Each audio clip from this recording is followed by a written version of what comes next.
ajyana nkunywera ikintu bita inzoga z'ubwoko bwose. Hariya muri Kenya bajya bavuga ngo kukunywa bia ngo ni kuharibu pesa, ni kuharibu do na amafaranga. Kunywa za byeri ngo ni konona amafaranga, kuko ukoresha amafaranga menshi hanyuma ntusinde. Zira zabo bakora zigura make, ukoresha amafaranga make hanyuma ugasinda vuba. Turagenda tukunywera noneho ziriya zabo, numva bibaye iby'ubusa. Ajyana mpora n'izindi nshuti nazo n'iz'abarundi, ibo banyigisha kunywa urumogi. Burange nawe urumogi darufata, urumogi ntibazarufata buryo, uzarufata buryo. Darufata ndarunywa kandi ndakomeza mu murimo w'Imana. Koze umurimo w'Imana narayoboye mu rusengero. Hano hari abahamya bansanzeyo, bansanze no mu makanisa amwe namwe, simbavuga mu mazina ariko nabahamya ko nagira rucya nkababona. Nahaye mikoro nayo. Ikintu Mbangutse yakoze yashatse kutwereka ko bishoboka ko umuntu ashobora gukora umurimo w'Imana ari no mu bindi byaha. Ashatse kutwereka ko ushobora kubura umukristo udakijijwe. Yego. Ashatse kutubwira ko nubwo tubona abantu bose buzuye mu nsengero kuri abavuga haleluya basimbuka basirimba, siko bose ari abakristo. Yashatse kuvuga ko ushobora kuri pasteri wa nge kuvuga ikanisa, reka ndeke ikanisa, w'ikanisa runaka ariko udakijijwe kandi uri pasteri. Kuko bamunginze kenshi kumusengera arabyanga. Ubu nyine abari pasteri muri Nairobi twese yadushoreye.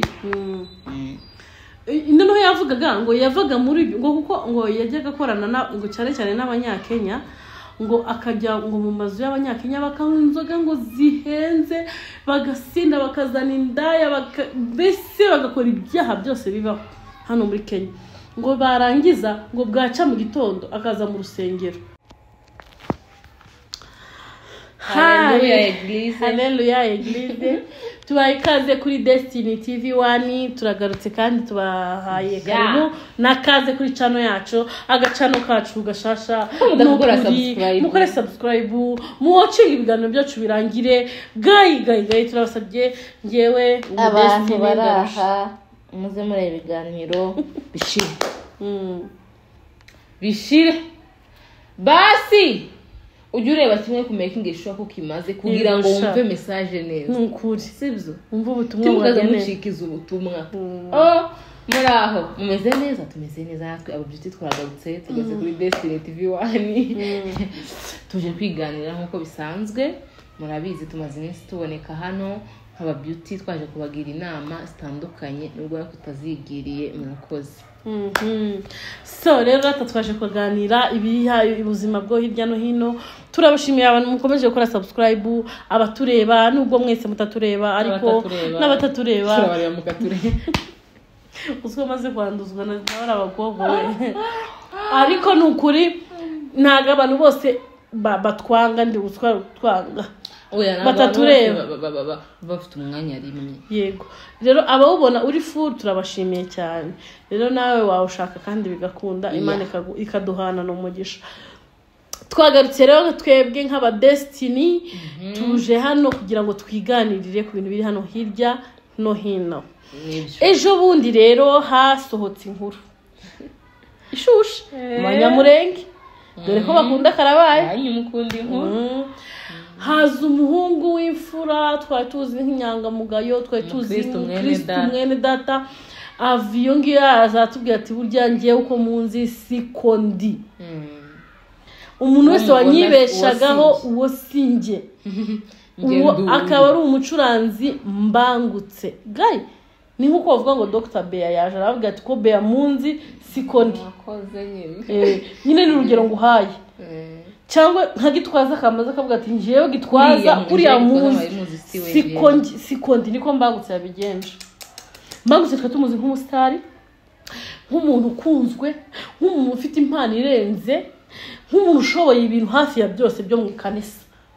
araza aratubwira ati biriya bintu byose nabikoreraga ku cyaha apana icyaha kimwe ku byaha ari wowe kandi yaragerageje umwana wa data bangutse yakoze ibyaha yesu bangu biriya byaha ni gute da gusa unamukama ndagora icyaha tagwa mu cyaha nuko mbangutse araza aratura ibyaha bye atubwira ko ubuzima atubwira mbese ubuzima amazemo imyaka kandi abumazemo igihe ngo yarabimazemo igihe imyaka 10 yego ibaze ko ngo yaje muri Kenya akigera hano muri Kenya nako yaje deja abibamo kuko nibihereye mu Rwanda nyine aho yabaga none hano muri Kenya yaramaze imyaka hafi 9 muri Kenya niho yakoreye ibya mirenge ibyaha karahawutaka urumva rero ni ukuvuga ngo iwe yari umukristo mwese muzi ko ari umukristo nk'abo musengana none yaje akoze ikintu gitangaje akora ikintu cyatangaje isi abanyamurenge twahomiwe gusa from other side je ku giti canje namushimye n'ikintu namubwira ngo congratulations watsinze umwanzi ajyaga ngo ujye gukira indwara arayirata nuko byagenze rero hanyuma rero ndashaka kusubira mu ncamake twibukiranye hari umuntu ushobora kutarabonye ubuhamya bw'ibyiwe akaba mbangutse yagize gute yavuze iki niki yabagamo nibiki byagenze gute rero mbangutse yavuyeyo araza aratubwira ngo ngewe nari umusinzi international original apana pirate nasindaga 24 hours ni ukuvuga ngo araza aratubwira ngo njewe nari umusambanyi wo ku rwego rwo hejuru mugabo wari nendaje aratubwira ati ngewe nari umusambanyi muri Kenya mu rwego ruri hejuru aravuga ati ngewe nakoze ibyaha birenze prince arajugunya kamera byinshi cyane mbagutse rero mukingure nta kibazo komeza adaho mbakingurire vuga nabi yenda ukingure ntacyo bitwaye mbagutse rero arafata umunsi aravuga ngo ngomba kuva mu byaha ngomba kuva muri ibi byaha nsanzwe mbamo ni ukuvuga ngo rero ni ikintu gitangaje ni ikintu giteye ubwoba kubona umuntu w'umupapa twari twizeye nk'umukiranutsi mwene data nk'umukristo afata gahunda yo kuvuga ngo ngiye ndatura ibyaha byanjye byose kandi urundi nkamuzi ko asanzwe ari umukristo atanti yari umupaganiga ni ukuvuga ngo uwo duhaye tubwira uyu munsi ni wowe pasiteri wowe mwarimu wowe diakoni wowe muririmbyi wowe mukozi w'Imana no kuvuga ngo ikintu mbangutse yakoze yashatse kutwereka ko bishoboka ko umuntu ashobora gukora umurimo w'Imana ari no mu bindi byaha ashatse kutwereka ko ushobora kuba uri umukristo udakijijwe yego ashatse kutubwira ko nubwo tubona abantu bose buzuye mu nsengero kuri abavuga haleluya basimbuka basirimba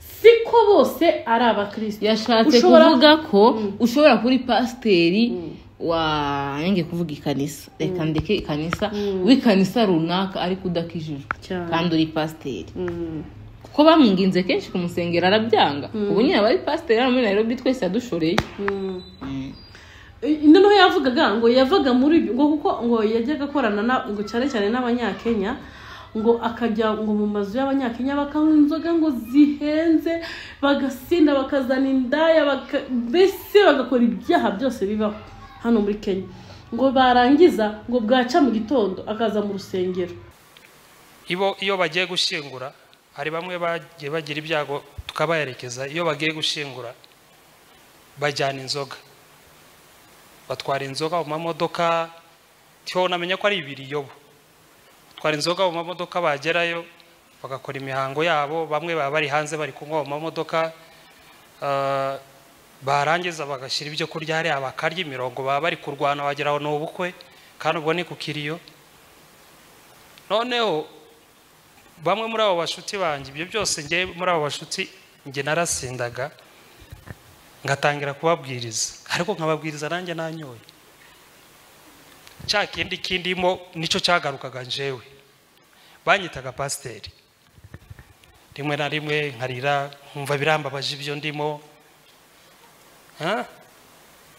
noneho kubera ko banyitaga pasiteri ahantu twagiye gushingura abo basore twari turi kumwe n'abandi bakobwa baravuga ati rero urabizi niwe pasiteri hari umuntu bari bahamagaye ugomba gushingura w'umushumba arangije telefone ntiyayifata aravuga ati rero ni wowe uri bushingure niwe mushumba dufite wanambaye n'ikoti umeze neza ni wowe uri bushingure ni wowe uri busengera umubiri aho ngaho twari tugiye muri nani mochari niwe usengera umubiri hanyuma tugende kumuzika ni wowe uri bubwirize ni nawe uri busengera abantu hanyuma batahe dukomeze twinywere noneho icyo twaje aho ngaho ubundi twanyoye ariko zitari nyinshi cyane ni nkaho yabonye zitarangeramo neza umwe ahita ambwira ngo hebu pastor kuja kwanza ngupige nani ngo konyage hapa kwa gari ngo naona uko na mafikiro mingi wacha hiyo ujinga yaraftemo whisky ngo ninzenze ngo mbanze nsome kuri whisky mu modoka ngo mfite ibitekerezo byinshi ngo kugira ngo ncangamuke mbone uburyo nkora iyo mihango nyine meze neza niba murabyumva tavuga ati sawa ndagenda kubita iyo bita shot kubita ngo atungaye ndangije ndagaruka ndagenda nditegura ndangije ndavuga ati hebu mutanipea ngapi muranyishura ngaye kuko n'uwo nguwo yari ko yanga gufata telefone ngira ngo bari bacirikanyije amafaranga nibumvikana ndavuga ati okay uwo mwari mwabwiye yanze ngiye muramangaye mutanipea ngapi arambwe niwe barambwiye 10,000 ndavuga mutafiki hebu mfikisha 15k ndabikora nta kibazo ndagenda mfata telefone yanjye ndagenda nandika amagambo yose ngomba kuvuga yose kandi gani igiswahili ndavuga ati okay bora reka mbabwire niba ari ibintu bigoye bibaho ahantu uzomenyera umupasiteri uzi kubwiriza no muntu uzi kubwiriza igihe bagiye kubarikisha umwana igihe bagiye gushingira igihe bagiye gushingura ibyo bipande si uwo ari we wese wabisoma ngo pasiteri w'iryo terero akamwingingira kumusengera ngo mugire pasiteri kubera ko yagiraga amavuta kubera ko yakoraga kuri senti yagiraga impano irenze guhagarikira iyo yahagarikiraga amateraniro itorero ryaracanga mu kagari gashuha satani ni umugome Imana we satani ni mubi ngo yaramukoresheje ariko aravuga byose ikintu cyaje kunshimisha aravuga ngo iyo yamaraga kwiherera nyine aryamye cyangwa se ari ahantu ha wenyine ngo nta mahoro yumvaga afite mu mutima ngo yaravugaga ati Semana uyu ni njyewe ndava muri ibi nimaraje mu gatuti uyu muriro nzawukizwa n'iki uru rubanza nzaruca gute ngo kumva buza amahoro mu mutima ariko bwaca akabisubiramo satani ni umugoma erega hari undi mwuka uri kukubwira ngo ibyo urimo nuko kuri biriya se barabakora baraba pasiteri bamusengana ibo siko bameze kuragira ngo uriya pasiteri se wamufashe cya gihanwa kamwe nyine bigatangira kugusubizamo imbaraga z'amafuti yego mva zidafite aho zishingiye nawe ugatangira kumva kurenza ahubwo ngenda arenze ngomba no kubafira bakemera ngenzajya babeshya kubera yuko kubera impano yari afite iyo kubwiriza ngo bageze ahantu baramubwira ngo umukiriyo cy'abanyakenya b'inshuti ze ngo ni uri bubwirize ni uri bushyingura umurango bya jambo ryo gushingura umuntu ni ukuvuga ngo niwe baravuga ati pasiteri bari bahamagaye bari mu 15 baravuga ati pasiteri bahamagaye ntabwo yabashe ko imvura yari yaguye cyane baravuga ati rero wowe ugaragara nk'umupasiteri kandi ujye mu rusengero turagura costume hano turakugurira ikoti nitumara kugurira ikoti ugende ubwirize ushingure agende ntibatugiye twinywera numva no gushingira yashingira yavuze ngo hari ibintu bitatu ngo bigoye ngo tuzakwereka umupasiteri uzi kubwiriza niko mpamvu ziyavuze umupasiteri ngo uzi kubwiriza baje kubarikisha umwana ngo umupasiteri uzi gushingira umupasiteri uzi gushingura ngo aho niho abantu bamenyera ko uzi ibyo bintu kandi nawe ngo yararoze maze ngo uwo munsi w'ikiriyo ngo maze ngo baramubwira abanyakenya ngo buretse gatoya turi ko ufite baramubwira ati ugiye gusengera umurambo nyine ibiki n'ibiki ubwirize tumushingure noneho ko akatari yasinze aribaza aravuga ati se mana ndabishobora gute icyo si ukubibaza kubishobora nk'icyo cyaha kingana gutyo gushingura umuntu mbabwira ukuntu tuzoja mu ijuru nanjye ndi umupagani nanjye ubwanjye ntabikurikiza ibintu ngiye kuvuga ko kuma nanjye nibi no ku muntu wapfuye yego none ngo anje babona ngo asa n'umuntu ufite stress ngo baramubwira ati ngino hano bamushyiramo kamo bamwinjiza muri konyange mbwa ati we kubita amashoti ngo aranywa reka zimaze kumugeramo tubundi tugende ngiye kubabwiriza mbashingurira umurambo uje mu ijuru arangije ukuntu yari umunyabwenge ngo arabwira ngo muvuye mu modoka aricara hasi arandika aravuga ati ngomba kubanza kubabwira kubahumuriza kwanza manze muhumurika babuza ababo tuzoja mu ijuru twese n'iryo rembo ryacu niryo herezo ry'umukiranutsi nyine arapanga kabisa ukuntu gahunda azigenza arategura kabisa azi kuvuga yaravuze ngo mu bantu bazi kuvuga ku isi niwe wa mbere ntago wamurusha kubwiriza yabipanze nibaza umuntu wasinze akibuka ko agomba no kwandika kandi no kubwiriza mu giswahili mu rurimi utakuriye muramutipa ararenze no kwa kundi barabanza baramubwira ati ngaho mumbwire muranyishura ngaho bavuga ngo kuya ko ngo atari wa mupasiteri ngo aramu 10,000 atagateka reka 15 ndabishaka hano nonaha bavuga ati saba turayaguhereza kwa kundi atangiye kwipanga agiye gusohoka mu modoka mu pasiteri uri bwiza ahita Yesu we ahita rero mbangutse ntiyabakibwirije mu muhango wo gushingwa so rigezwe ko tuvuze ko kuburinge gukora ikintu runaka bidasobanuye ko waba udakijijwe ushobora kuba uri kudufera kutubesha twebwe ariko mu mutima wawe deep down ubizi neza ko udakijwe cyangwa ukijijwe so uyu mugabo yakoze ikintu njyewe byanteye ubwoba nyine nubwo byanshimishije ariko side yindi byanteye nk'ubwoba natekereje nkavuga se kuko ubu mu rusengero abantu batubwiriza abantu bahora badukubita ngo twege ngo turabapagani kuko uzarebe ngo mwabaye gute kandi ucunze neza usanga ari bo bari mu byaha ndatekereza uku nambangutse yajyaga yicara nko mu ikanisa agacaha nk'abantu Yesu yaravuze ngo yaricaraga ngo kwanza yaziraga umuntu wanabwirije akabwiriza nabi ngo ibeshe se uko tore kuko iwe yarabizi yarazi uburyo ugomba kubwirizamo yarazi uburyo ugomba kuririmbamo yarazi uburyo ugomba gucurangamo urumva ibintu byose mu rusengero abifiteho nose ngo yishyiraga gusa ari muri judgment si nkuri yarabwiriza ibiki adacira abantu urubanza nagomba kurwacira avuga ati mbikore neza cyangwa mubireke niyo cyane nikubwiye ngo nsigaye nibaza nyine iyi testimony ye yampaye gutekereza cyane ku bantu bari mu nsengero ndibaza ati se none tuzabwirwa n'iki umukristo nyawo n'utari nyawo ico sasa uvuze n'iki Imana yaguye ntubera umuntu ntabwo uzigera umenya umutima w'umuntu arimenya akikontorora kuriya mbangutse atazanga bivuge twe ntabwo twari tuzi sibyo yari kuzabipfana agafata uvuga ngo mbangutse ngo yigishe ngo abana gucuranga ngo yari umucuranzi ngo yigeze kubwiriza umunsi umwe ngo no kukiriyo cyo tugatanga ubuhamya bwinshi no kukiriyo cyo tugatanga ubuhamya bwinshi bw'ukuntu agiye mu ijuru kandi deep down umutima we wabizi neza ko ahagiye cyangwa abizi neza ibyo yakoraga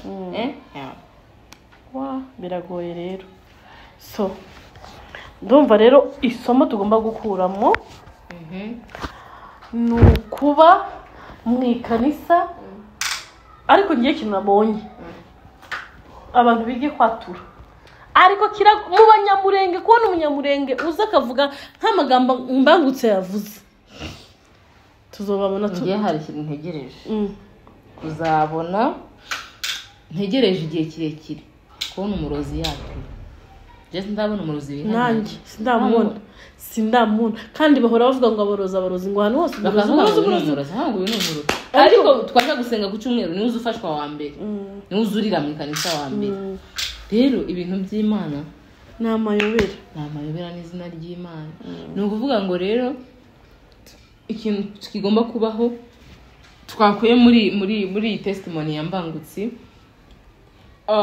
ni ukuba uwuriwe mu buzima bwawe niba uri umupagani Mana yanjye wibihisha wishaka kubififika ngo ube umupagani uri umukristo kora ibyaha niba ari kunywa inzoga please genda uzinywe utihishe, niba ari ubwo rumogi urunywe, niba ari ubwo busambanyi ubukore.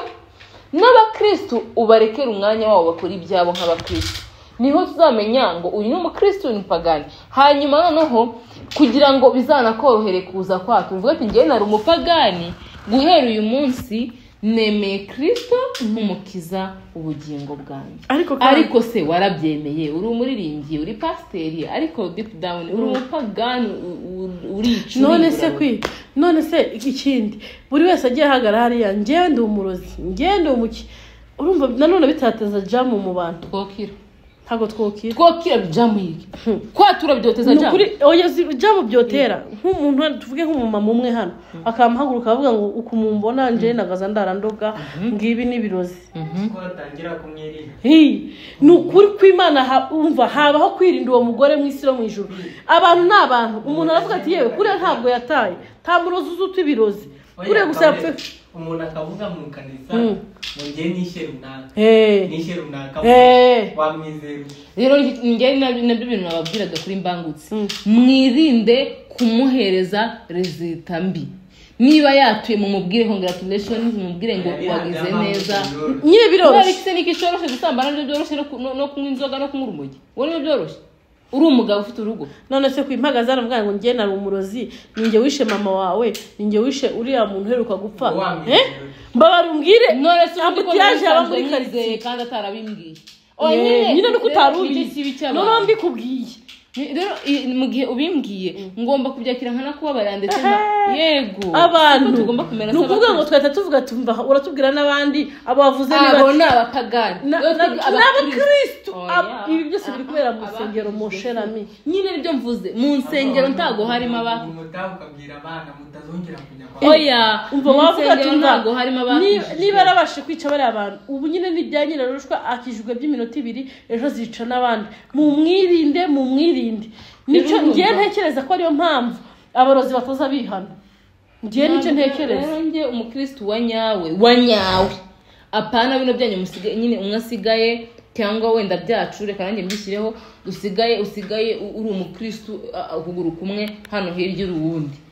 Abo nibo bamujajinga gutyo, ariko ari umukristo wemeye Imana ntabwo umurozi yo kwatura narangiza ngo ari amucira urubanza. Ni babandi tubaye mu makanisa nye tuvuga ngo turabanyedini nsengera kwa runaka. Nicyo gamaye nkubwiraga ntuzomenya gicu umukristo nyawe n'utari nyawe ntuzomumenya. Uzomenya nyine kuri ibyo ku mbuto yera. Imbuto yera hari imbuto mbi Mbangutse yakwereraga kubera umupagani. Yerega imbuto mbi nyuzuzi waramubonaga Mbangutse nta muntu wigeze amubonye ariko abandi baramubonye. Oya baramubonye kuko yaravuze ngo hari abafite amakuru yanjye ayo mufite ni make. Abo nabo nabakekaga mu rusengero baratubwiraga ngo Mbangutse anywa inzoga ariko twari twakamufata yasinze. Mbangutse n'abajamaga bari babikoranaga mu ikanisa. Nta wari uzi video ya Mbangutse yaguye ngo yasinze, nta wari bamufasha hanga urumogi, nta mufasha hasamba, ariko babyumvaga. Kubyumvaga none izo mbuto uzi ko na pastor nyine hari zo tumwumvaho ari pastor. None se nyine pastor ntabwo ugomba kumwumva ibyo kumwumvaho. Rero ugomba kuba umukristo ndetse ukera n'imbuto nziza ku buryo ninza mvuga ngo prince bavuga nta kereka ari marayika avuye ku buryo wamuburaho ikintu abantu bamuvugaho tabaho. Arahari ngenda bihamya. Hari abagore hano muri karitsiye, abagore uvuga watangiye kumutuha ati reka uramvuga n'umukristo uwo ni wowe. Nukuvuga ngo hari undi muntu wowe umuzi w'umukristo, hari undi muntu woza akakubwira ngo wowe uko umuzi sikwari ntukatekereze ko ukuza umuntu niko isi yose izomufata. Numfata ngiye warine nk'umuntu tuvuge ugira umujinya vuba, hari undi muntu uzoza akakubwira ati Aline waheye kuravuga ndi we ntabwo umuzi ntabwo mwabanye. N'urugero nguhaye rwawe akakwemeza uburyo ndi umuntu mwiza uhora wisekera, nyamara wowe mu buzima mu minsi tubanye ukabunzimo ko nshobora kuba ndakaravuga. Ariko akabikwemeza nuko ngo ukuza umuntu siko uko unzi siko Prince anzi, siko umugabo wanje azi, siko Eric wawanzi.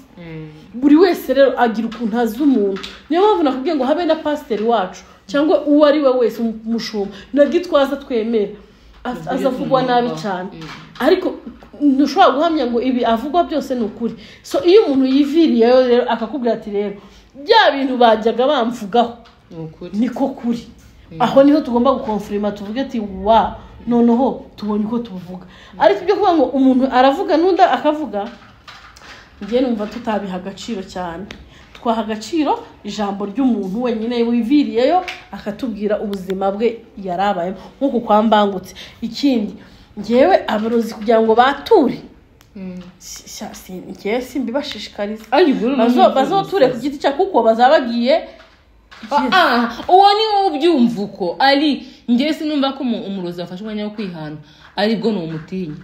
None uko ntari nsanzwe mutinya ntamuzi, none uzomutinya kuko wamumenye kwi uzomutinya ko uzoja muwe nakugabura kugira ati aha nzoje kubera ko nandoga ngapfa nzovuga ati ni wa murozi. Uzobivuga wapfuye, uzovuga ati singiye gupfa imburagihe, genda uje kurya wenyine. Kumutinya bizaba kwinshi kuruta utari umuntu. Mwaturira nareke kubabeshya, mwaturira ni ibyaha byanyu n'uko ijambo ry'Imana rivuga, umuvuga butumwa ndarusha. So rero inama iri hano, kwatura ni byiza, kwatura ni byiza, kwihana bikira gikorwa mbangutse yakoze atubwira ngo aracyafite ama episode bura nuko ngo yarafite umwanya mutoya. Oya habe na ntuza yavuze ntuza ura Bishop Masengo ngo azamuha umwanya mu maseri yigishe uburyo bwo kuba muri ibyo byaha ufite n'urugo, ukubana n'ibyo bintu by'ibyaha ariko uba no mu rugo. Nta rugo yari afite, urumva ubu ntabwo yari akiri umugabo ukoze, yari umugabo. Ntabwo bamaze igihe gitoya batandukanye n'umugore. Gutandukana hari umugore nuvuga ngo umugore yarasarendinze, yaravuze ngo ndarusha, ariko ntabwo bisobanuye ko babanaga wenda barabanaga, yaraprovidingaga, yarahahaga. Yes, ibyo nkubwira nta muntu wagiye muri ibyo bintu ushobora gukora ibintu byo mu rugo. Ntabwo umuntu yabona amafaranga yo kugenda icyambere. Uriya n'umunyakigare yatubwiye ko yakundaga ikigare, yagiraga inshuti mbi, yarafite imodoka. Yego wenda ashaka afite amafaranga yarenze simbizi, ariko urumva spending amafaranga menshi mu nzoga. Uri kumva nyine nubwo atahazaga urugo uko bikwiriye, ariko hari ibyo yakoraga nk'umugabo mu rugo. Yabanaga n'umugore we, yarahahaga sometime, ariko nyine nubwo byinshi atabikoraga nk'uko bisabwa, ariko hari ibyo yakoraga nk'umugabo. So rero agomba kwigisha abantu kuvuga ati ni gute ubu ntaba muri ibyo byaha aba mu rugo, ni gute urugo rupfa, ni iki gituma urugo rupfa. Nyine ngo yigishe amakouple cyane cyane, niko numvaga Masenga ari kuvuga, ngo yigishe amakouple ababwira ukuntu ibibi byo kuba muri ubwo buzima kandi ufite n'urugo, ahubwo ingaruka mbi zo kugira urugo uba muri ibyo bintu. Ahubwo nawe kuvuga ngo so rero turashategereje izindi parti ziyo z'ubuhamya, ariko tukiri kuzo yatanze twe twamushimiye yabaye intwari cyane, yarusa abantu benshi, yakoze ibintu abantu batokora ari benshi cyane, yakoze igikorwa cyiza pe. Kandi turamusabira n'Imana ko izakomeza kumushyigikira, izamwambika imbaraga, ntazatume Satani yongera kumusubiza inyuma. N'ukuri kandi ikindi cyanshimishije n'ukuntu yese asubirana n'urugo rwe na famiye yiwe n'umugore we n'abana, ubaka bari mu rugo rwe n'abana biwe bakundanye pe. Yanashimiye n'umugore ko yamwihanganiye, mbese ni ibintu bishimishije muri make. Tuzotinda kuri uwo mugore munsi umwe, kandi ingo n'ukuri ararenze pe. None ukuntu cyantangaje n'ukuntu ngo yaje mu rugo, surprise yamukoreye, ukuntu yaje mu rugo. Ngiye sinzi ukuntu ari kubyakira. Ngiye numvaga ko umugore yabyishimiye ngo ararangiye, sinzi ko nukwishima nanjye. Navuga ati se iki ntuza ubundi giturumbutse, kuko umuntu aba yarakuruhije mu mutwe bihagije. Simbizi ni intwari kazi, tuzomufatira umunsi nawe. So turabashimiye rero abakomeje gukurikirana Destiny TV 1, mukomeze mukore subscribe, munasharinga ibiganiro, tuzajya dukomeza tuganire umunsi ku wundi. Imana ibahe umugisha kandi ibane namwe ibarinde. Murakoze cyane.